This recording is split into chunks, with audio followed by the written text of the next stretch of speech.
Part of the reason that I love St. Louis is the same reason why I love America. I very firmly identify as a patriot. I mean, I love this country and I love this city. And I love St. Louis because I know that there's possibility here. Like, I know there's good people here.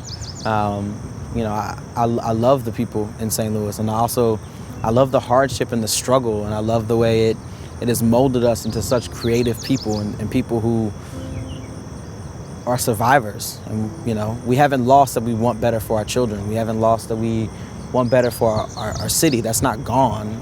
You know, even when it gets pulled out from underneath of us again and again, it's still here. It's still in St. Louis. And I know that, and you know, the rest of the country and the rest of the world is getting to see that and is getting to know that, because people are taken to the streets and they're taken to the courthouse and they're taken it to the mayor's office and saying that we're still here and we still want better, and we're still going to make sure that if we don't get it, you know, our children will get it. I think things have changed in St. Louis on an individual basis. Relationships have been formed. Collaborations have started that were not there before and possibly would not have been there. We've had courageous conversations about taboo subjects that we really wouldn't talk about across lines. Individually, we've made lots of strides, but collectively as a city and a region, people are still dying. The laws are still the same.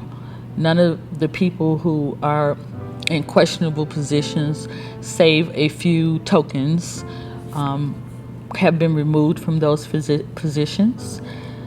Our murder rate is still going up. Our schools are still unaccredited. Healthcare still escapes us. We haven't expanded Medicare.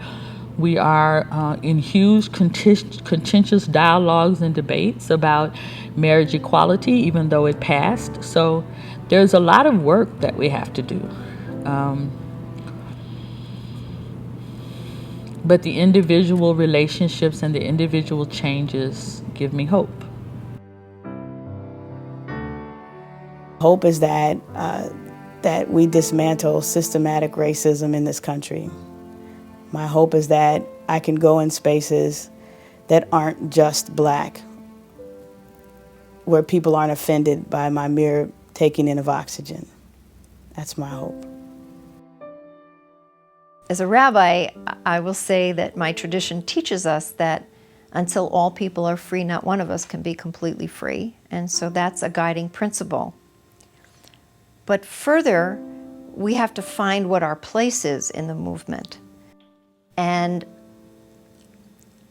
I am part of the white privileged culture just because I'm white. And Jews, at least in St. Louis, have become very white and assimilated.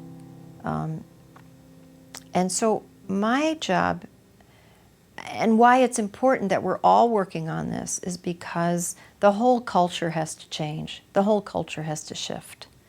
And so there are places where we do need to work together, but there are places also where the white community needs to figure itself out.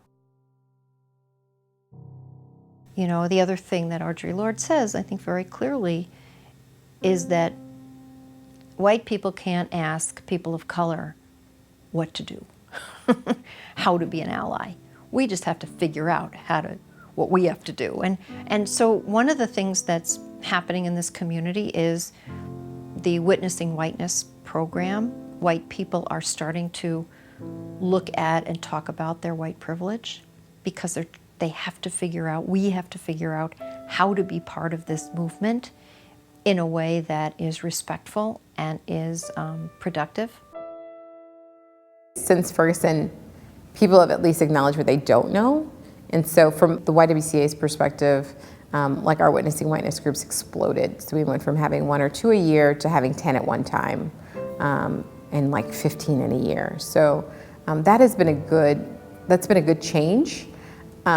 However, I think we also recognize kind of the violent language around race that also occurs simultaneously, and more importantly, the othering that occurs. So we've been really clear to say this isn't about good white people are doing this, right? That we continue to say all white people are good, and we've all been racially scripted and hurt by racism. But it feels a lot like sometimes convincing the majority that the majority is still good, and that racism hurts everybody. So we get this message about who's in and who's out, who's worthy of love and who's not worthy of love, and then live in fear that if we say something counter to the majority populace or popular opinion, that we will be ostracized not only in our community, but sometimes in our family. And so I think the ways in which we've had to figure out how to support each other and hold open the space that we're all trying to get there has probably been the best hopeful moment that I've seen so far. I made a commitment to myself and to a lot of people that I want to continue to go out there. I want to continue to be the cadence for this movement out here. But I also, moving forward, hope that I can help be a catalyst for change. I don't know what that looks like yet, but I'm just going to keep going out there and doing what I do.